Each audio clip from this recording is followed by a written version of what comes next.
I've just watched two videos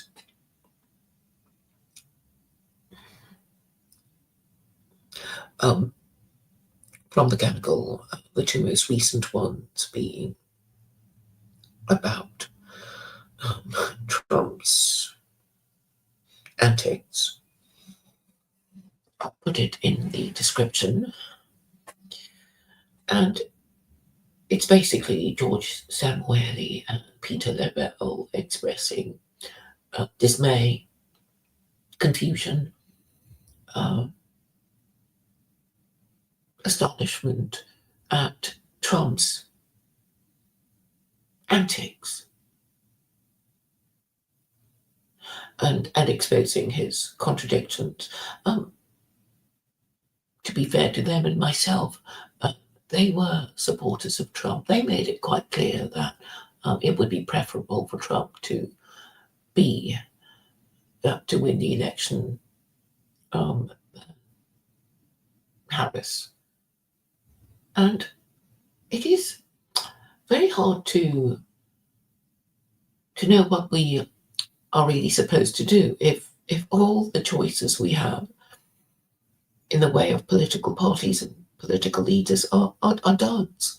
It doesn't matter who we choose, which party, whether that person is an establishment figure or a maverick, it's always wrong. It does sound like World War III is about to break out, and even the commentators more knowledgeable than me, such as Peter Lavelle and George Samueli, don't really know what's going on. They try to rationalise it and say, well, Trump did this and that, and but he contradicts himself. And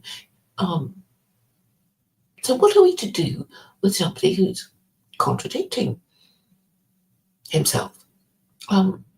We have to conclude that they are lying or have no memory of their actions, and every time they come to the same point, to the same question, they have a different answer depending on their mood. So it means that what they say cannot be believed, what they promise cannot be relied on, and unfortunately, this is how the rest of the world have come to conclude about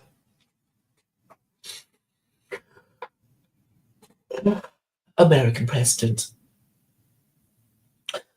In previous streams, I have invited people to imagine a situation after World War III is has come and gone, and we just miraculously happen to be around still to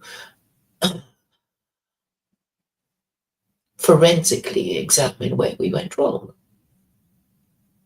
Well, assuming we're still alive and we had access to, well, the information that we have now, what are we to conclude about what we could have done to prevent the catastrophe of World War III? It would mean the end of Western hegemony. It would mean the utter discrediting of, I'm afraid, white people and their beliefs, such as Christianity and liberalism. And I think the reputation of white people would be mud. And can they even be refugees if they wish to escape from the West? They don't have much of a reputation of being hard workers or having much of a work ethic. They don't have a reputation that would make you want to even take them as slaves, even if you were minded to do such a thing. How are we to conclude about what are we to make of Trump's zigzagging? I think the kindest thing to say about Trump is to assume that He doesn't really understand. He didn't know what he was doing. He doesn't understand what people are trying to tell him. Um, he thinks people still like him, and he's not listening. We have to ask ourselves what his family would be telling him, what his wife is telling him.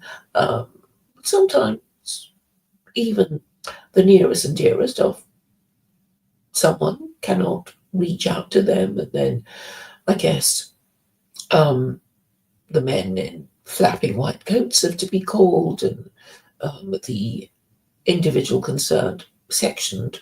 I have known people who are sectioned. They're even allowed to stream from their um, mental health institutions, presumably because they think uh, it doesn't matter if they access social media saying mad and crazy things, because there are already plenty of mad and crazy people who are not yet sectioned saying mad and crazy things online. So why not let the section person do his worst? Because it doesn't really matter. So I have known a Christian, a Lebanese Christian. There's a special term, a Maronite Christian, I think, um, who whose conversations I've actually, you can still view them on my channels. I think on Odyssey. So he was allowed to keep streaming from his holding center, where he was, well, assessed by mental health professionals because his wife had basically um, had him sectioned. I never met him in person, but um, he told me he liked going to Speaker's Corner, and his wife didn't particularly approve of his views, but I think he has a tendency to be bipolar. I think that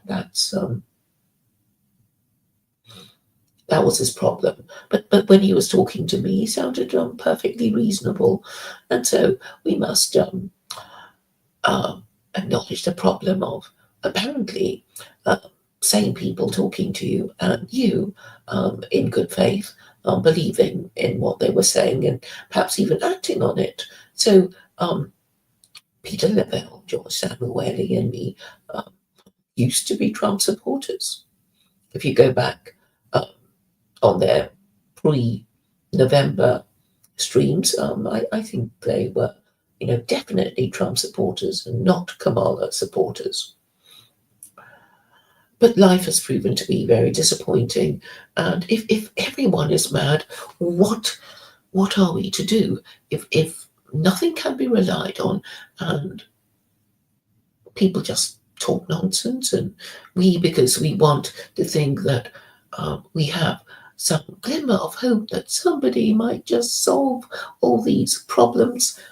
So we fool ourselves into thinking that perhaps the person speaking most clearly actually will follow through with his promises. But sadly, it is not to be. Trump is nearly 80. He just had his birthday, right? Is he? He is 80, isn't he? Oh, what is somebody? Okay, he sounded perfectly complimentous to me when he was campaigning.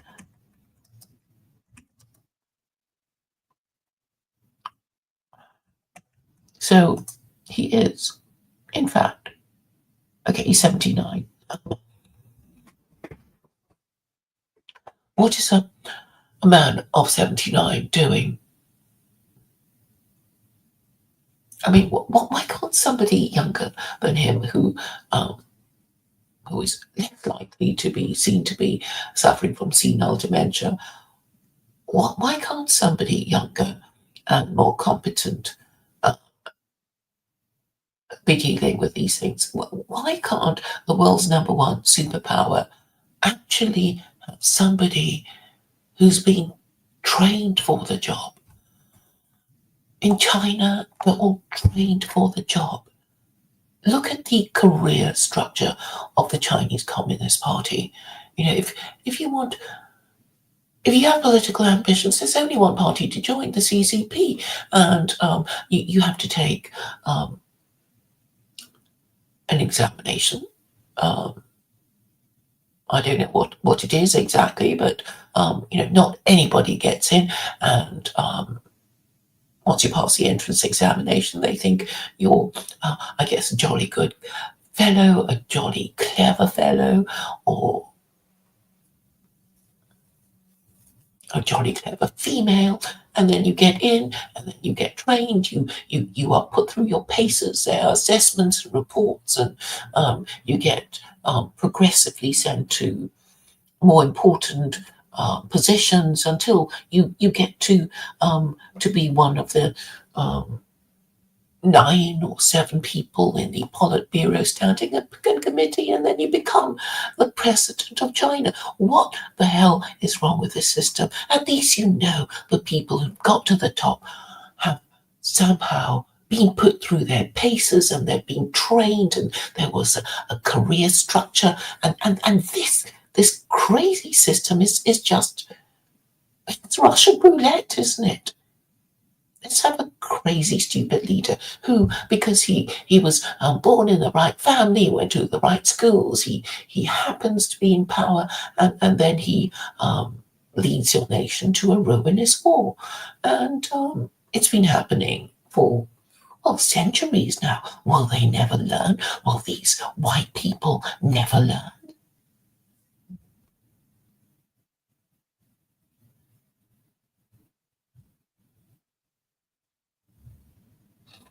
Well, thank you, white men, for turning up. Howard, Jim, Jay.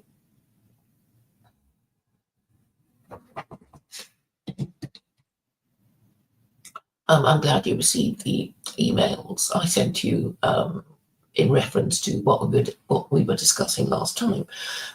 It was an interesting discussion. Those of you who are interested should go back to that one. A lot of theological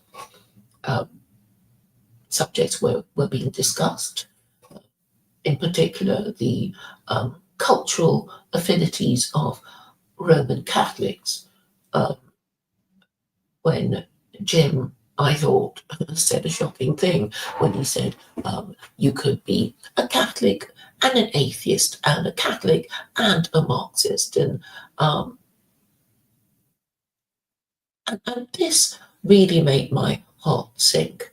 Obviously, we're back where Constantine the Great was when he decided to Christianize Rome.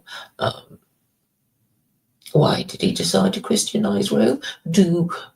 Would even the absolute monarch of any country change the belief system of his people just for fun? No, I don't think so. Look at what happened to Akhenaten. So basically, Akhenaten tried to create his own religion, which was monotheism, because he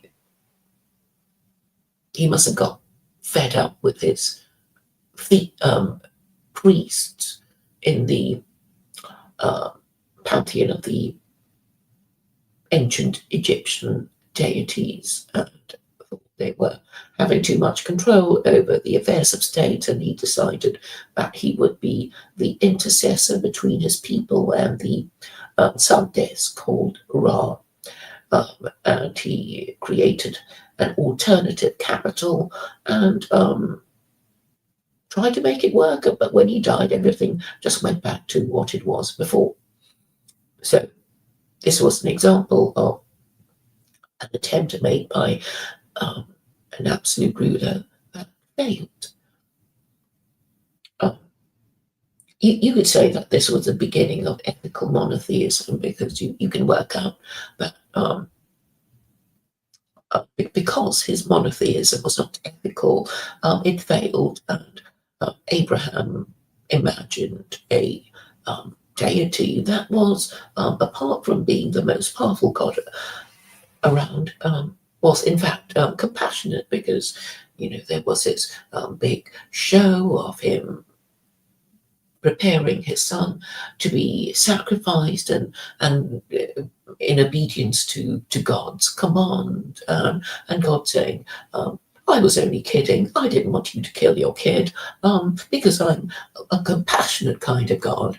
And so we have this more powerful idea of God, if he exists, being a kindly sort of God. But obviously you have to get on this right side. And so this was the belief system that the Abrahamic religions promoted. Now, why is it so important? Because really, the eternal problem of bad government is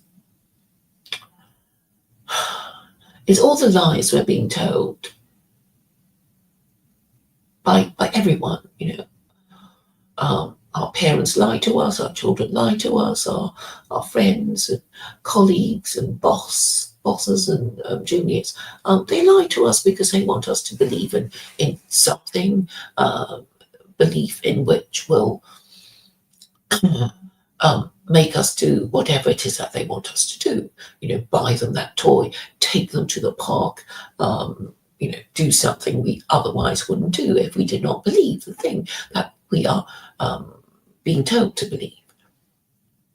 So if everybody is doing that, then obviously our society would collapse. Nobody would trust anybody. Nobody would do any business. Everybody would be robbing and stealing and killing.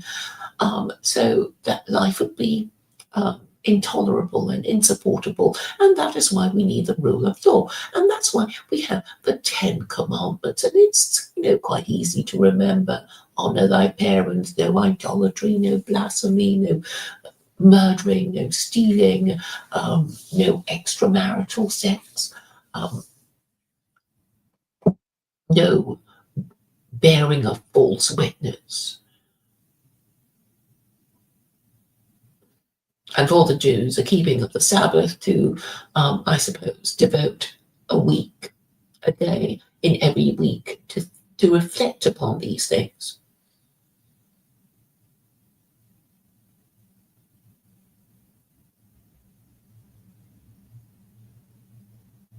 But the point about these Abrahamic religions is that because they believe in an omniscient God, the idea is that God, being omniscient, would know our hearts and minds, and would know if we think evil thoughts, if we tell lies, if we are hypocrites, etc., etc. Because the eternal problem of government is that corrupt and incompetent people seem to always get into a position of power where they abuse their power and lead the country into ruin and disaster, particularly with regard to ruinous imperial wars. It's happened twice in Britain, and so the British lost their global empire. And if you're going to ask the British what you think their greatest achievement was, it would be the fact that they acquired a global empire after the Spanish did. And now the Americans have the empire that the Europeans used to have. And now they are going through a period of madness, which conveniently can be revisited by studying the history of the Peloponnesian War. And the Peloponnesian War was a war between the Athenians and the Spartans. What was it all about? Obviously, they didn't like each other. Why didn't they like each other? And the reason is clear. They didn't like each other because their way of doing things was completely different to the other.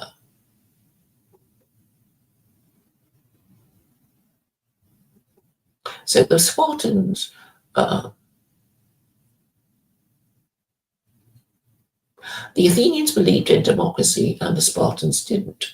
And you may think, oh, it doesn't really matter. But actually it does, because what I find is if you feel compelled to do a particular thing and you meet somebody who thinks that what you do is very bad and that you mustn't do it, then you're going to hate that person just for thinking that. So if you like a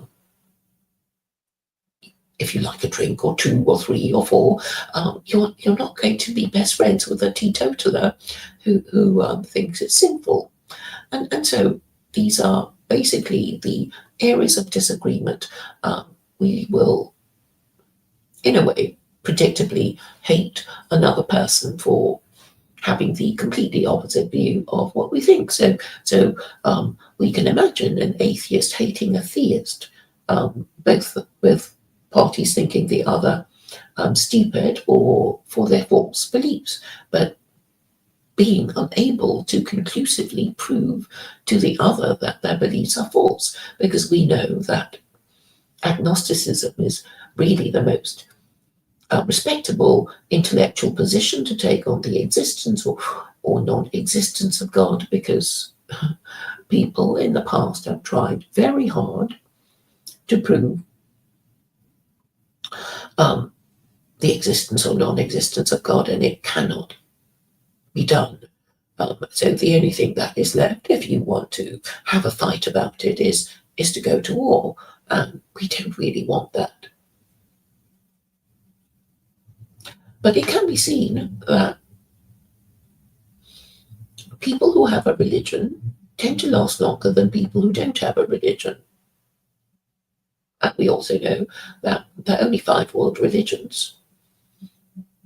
And well, the ones that are big enough to be known as world religions that we have heard of, and as for the others, they don't matter so much because they are too minor to be concerned about, and are in any case nearly extinct or are minority religions. But we know that the most powerful religions are the Abrahamic religions, and therefore our attention should be concentrated on these 3 Abrahamic religions, because really nobody sensible would be thinking of adopting either Hinduism or Buddhism in the West. So, however much we hate Muslims or Jews, the conundrum of choosing an Abrahamic religion still haunts us to this day. And I'm saying, it's obvious. It's like simple arithmetic. 5 minus 2 is 3. 3 minus 2 is 1. But for some reason, people can't see it. And because they can't see it, they continue to suffer because they reject the cure for their predicament. What is their predicament? Having a crazy system where incompetent, corrupt leaders keep getting to run their countries. So Trump is crazy, he's lying, he's giving the world the impression that when he's negotiating peace with you, he's only trying to distract you while his armed forces are getting ready to bomb you. That is the impression that he's giving. We don't know if he's doing it on purpose, we don't know. But anyway, it's a very bad show. And clearly there's something wrong. So I invite you again to imagine us having lived through World War III, what we are going to say the problem was that we could have solved. So I'm assuming you're all going to agree with me that there is no way of making representative democracy work because we voted for Trump and he got in and then he went crazy as well. So there's obviously a problem of having stupid, evil, and mad American presidents. We don't know if they're actually mad or stupid, but something about becoming American president makes them mad. We can be charitable to Trump and say, well, maybe he's suffering from senile dementia, because he's 79. Maybe, he should just be playing golf and not be, making all these terrible deals and causing World War III to happen. So I'm saying it's obviously the case that the CCP, democratic centralism, the Chinese didn't think it up themselves. They got it from the Soviets, and the Soviets got it from Lenin and whatever we think of communism. And we have to acknowledge that Lenin created a hierarchical structure that allows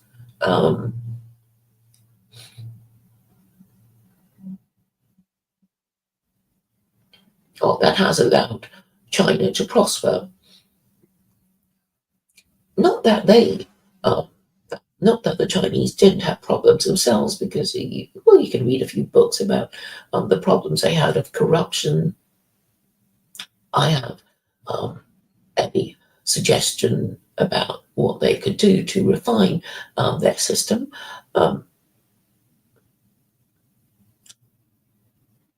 But democratic centralism must be the way forward. And obviously, under the system, we would have to choose a moral system. I'm saying it has to be secular Quranism because, well, why wouldn't it be secular Quranism? Is there any rival political ideology? No, there isn't. And what I think is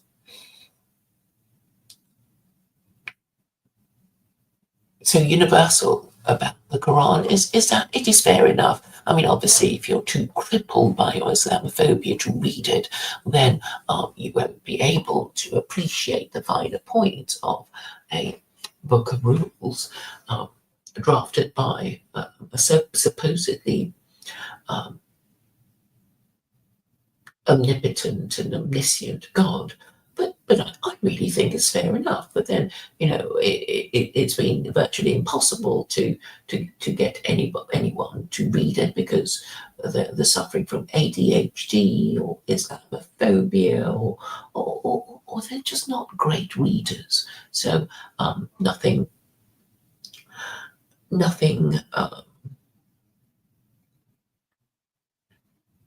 is no progress. Possibly there have been people who have read the Quran, but maybe they even agree with me, but they're too afraid of incurring the wrath of their Islamophobic associates, so they won't say anything.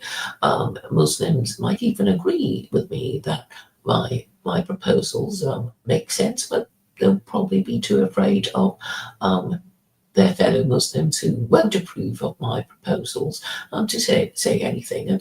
And fundamentally, this cowardice can be explained by their atheism. So the other reason why I like the Quran so much is that it closes up all the exits or hypocrites, the people who are free riders of their religion, who have nothing to contribute except hypocrisy and lies, because they just want to enjoy the group benefits but don't want to pay their membership dues. So the problem of people doing the right thing is their fundamental atheism and nihilism caused by their cowardice. So atheism makes cowardice of many people. They that they're not going to do the right thing unless you bribe them or threaten them.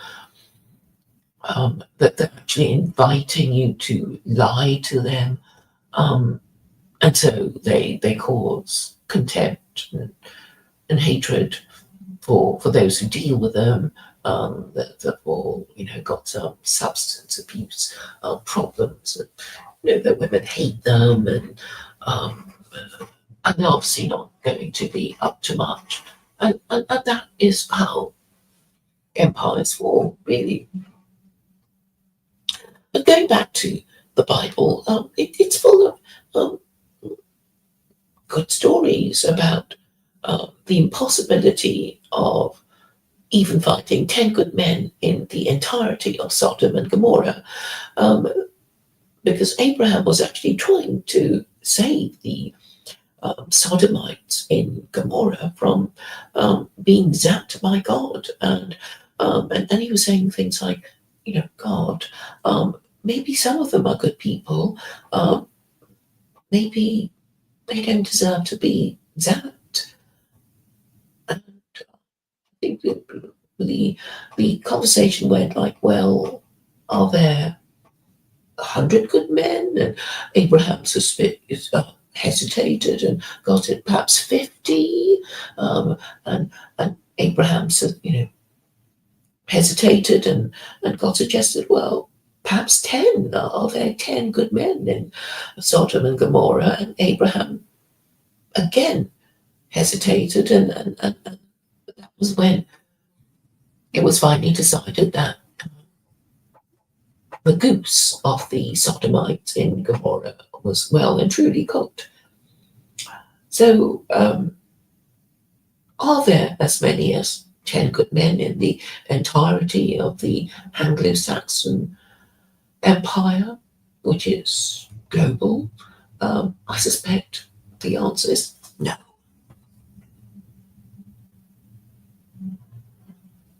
And that is the problem.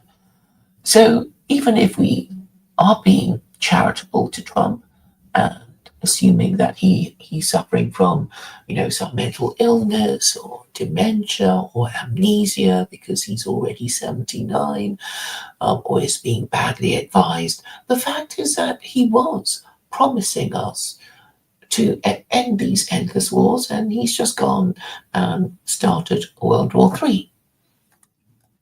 And the only way that World War III could have been prevented would be if the Americans actually followed.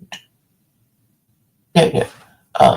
If the Americans had completed their revolution, and I was saying yesterday that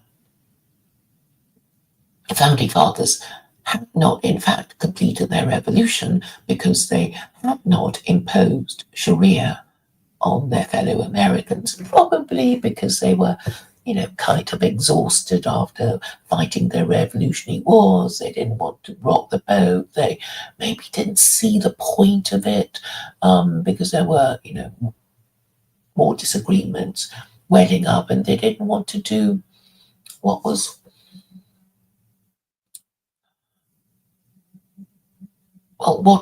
crucial to do, which is to make America formally a one-party state with a legal system that imposed Sharia.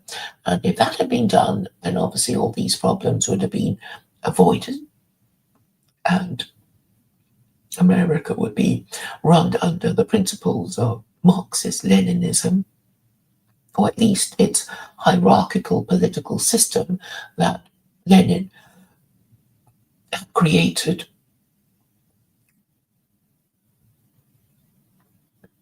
So I'm saying that could be adopted with the legal system of secular Quranism. And once that's done, the Americans would enjoy having competent and principled politicians and not crazy people whose promises cannot be trusted and who seem to be lying all the time, and seem to be suffering from dementia and amnesia. How can you deal with somebody who keeps changing his mind the whole time? You're talking to a lunatic, aren't you? So what you what you going to do with the problem of lunatics in government? You need to filter them out. And how do you filter them out? You have to make sure that they are they have a reputation of honesty and reasonableness, and obviously some understanding of current affairs and world affairs. I see I have a lot of message comments. I will now read them.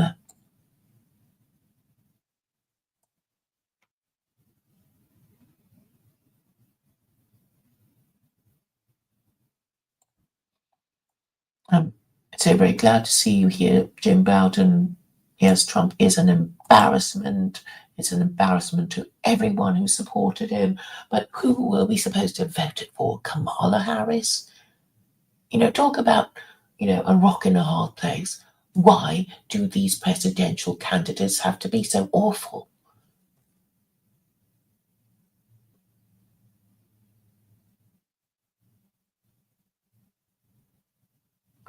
Thank you, Sim. Sure, Sim. Maybe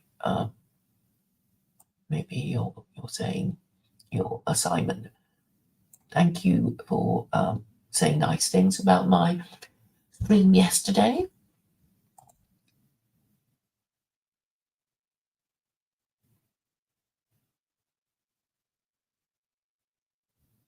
Um, he says the same ills that the country has suffered from: drugs, terrorism, serial killing.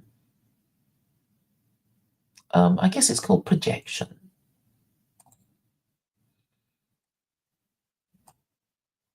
I'm sure that if America were a low crime, high trust society, then it would get a better president, right? It would just get a better president. What is the problem with America? I'm saying it's 50 years of feminism, it's 50 years of sex and drugs and rock and roll, and worse, the refusal to admit that feminism is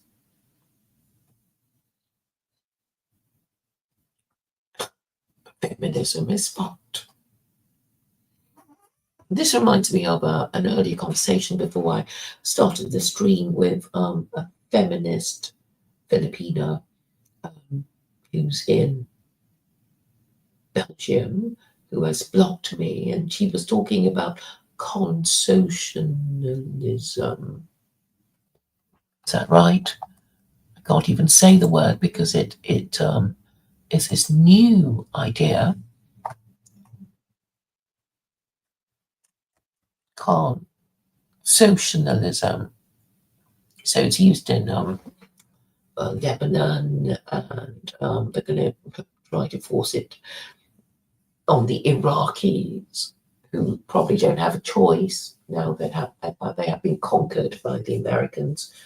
So this is what they do. It's a sort of, it appears to be fair enough. You have, these different groups, and they take turns, and nobody gets any authority. There is no political accountability, and everything turns to shit. But that is how the Western imperialists want it to be. So I'm saying, let's all agree on the rules. Let's agree on the minimum moral standard, and I'm saying the no-hide laws will be helpful in this regard, because the no-hide laws will be able to rank the four Gentile religions according to their conformity with the no-hide laws, and obviously Islam is going to be the most no-hide religion, and Christianity is bottom of the heap. And And the problem is the rabbis won't cooperate because they're afraid of offending their Christian overlords, who they know are protecting Israel. But what is the problem? If you're an Orthodox Jew, what would be your problem of living under Sharia? It wouldn't be a problem at all because rabbis, even now, say kosher is a higher standard than halal. What is kosher is halal, but what is halal is not kosher. And therefore, Jews have a higher standard of dietary restrictions and, Gentiles, and it's fine. Okay, you want to do that to yourself, you do it. So we get the idea. But for Jews, with their theoretically higher standard of observance and everything, they have the right to use their Noahide laws to rank the four Gentile religions. So can they just do it? Will they do it? Of course they won't. Muslims, if they were thinking straight, could find a rabbi, find an Orthodox rabbi, and engage him in a conversation about the Noahide laws and get him to rank the four Gentile religions. But will they? No, because they're stupid, right? They're stupid and they hate Jews, so they don't trust themselves to have any kind of conversation with any Jew, let alone a rabbi. So, they're never going to do it. I can do it, but, well, obviously I have to be given the authority to do it, and then something might even happen. And I know exactly who to ask and which rabbis to ask, but I need to be given the authority to do so. And, Muslims do not have a leader, so they also suffer from the Jewish problem of having two Jews or two Muslims, but three opinions, with no supreme leader to have the final word on anything. So this is a problem, and I've worked out what it all is. But unfortunately, because there is no one in charge, nothing gets done.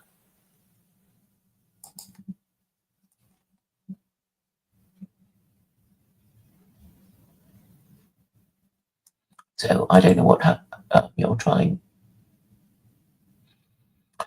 I don't know who you're referring to.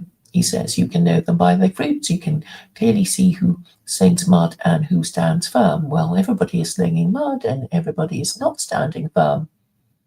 Thank you, Jim, for saying I've made a few good points. And Jim talks about Thucydides, about the Peloponnesian Wars.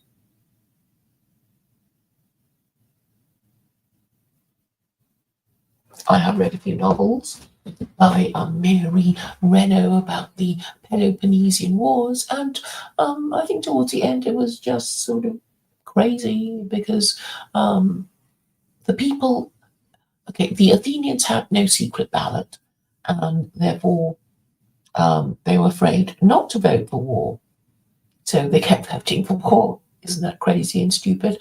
Oh, we know what happened to them in the end. Sparta and Athens exhausted themselves and were taken over by the Romans in rather the same way that the Europeans, the British and the Germans, exhausted themselves in war, and the power of the Western imperialists passed from Europe to America.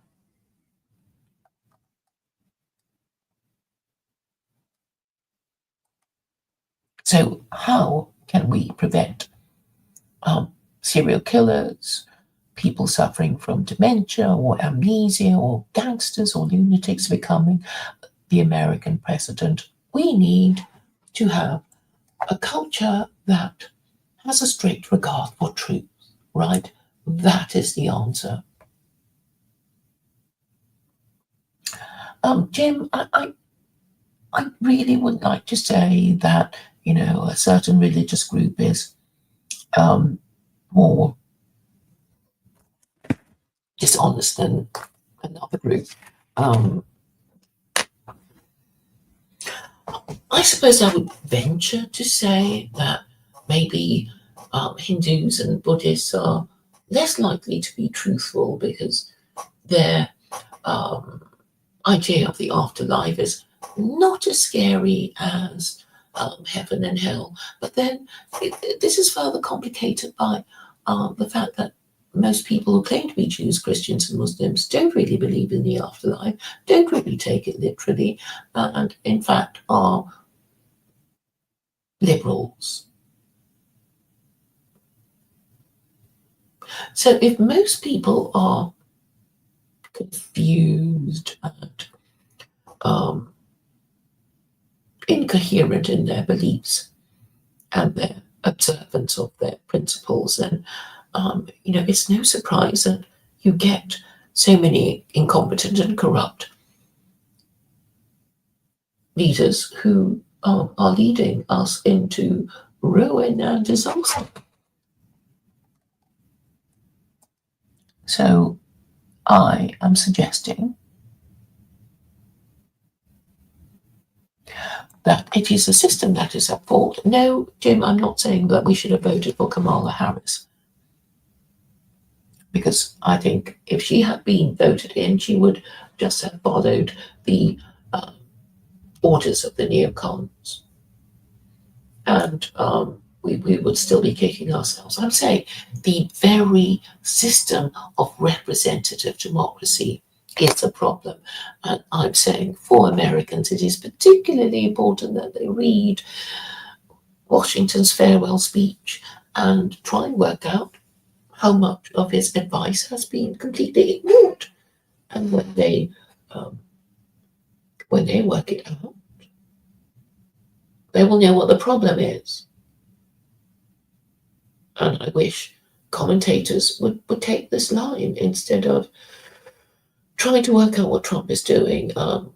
Obviously, he's gone mad. He's just going with the flow. He's, one day thinking this and one day doing the other thing, and we'll just drive ourselves mad trying to understand what he's trying to do.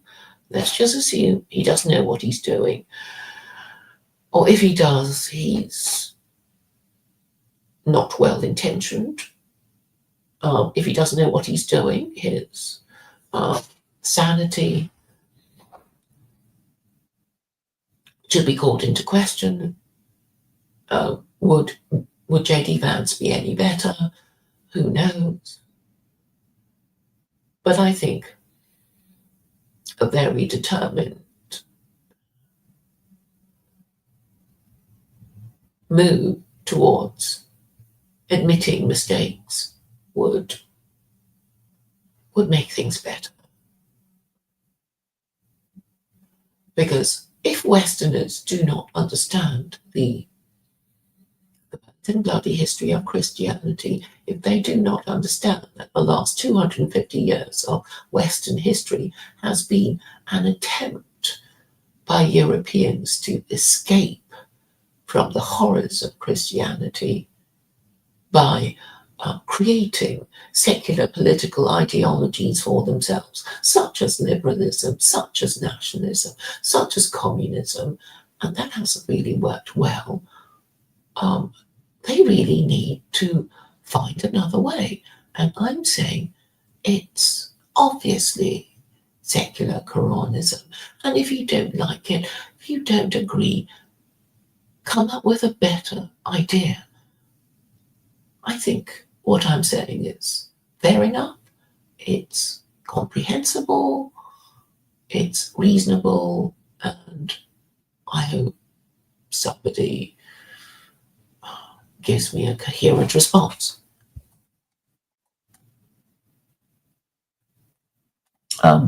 Jim, I don't know what the president, what are you saying?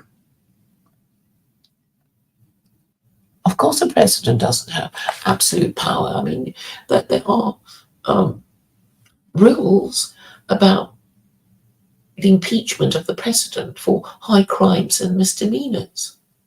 This is the whole point of the American Republic, for God's sake. Why don't people understand the whole idea of being a republic as far as the founding fathers were concerned, is that the leader, the national leader of the American Republic, will not be above the law. That's why, there's all this stuff about being impeached for high crimes and misdemeanors. I mean, what can you do with a king? An absolute monarch. An absolute monarch will say, I am above the law. You can't get me. The only way you can get me is if you kill me. That's how to understand the difference. Okay, I think I've said enough. I hope somebody understands what I'm trying to say. Jim, you should be able to because you're a lawyer. Okay, thanks for coming. Hope it made sense. Bye.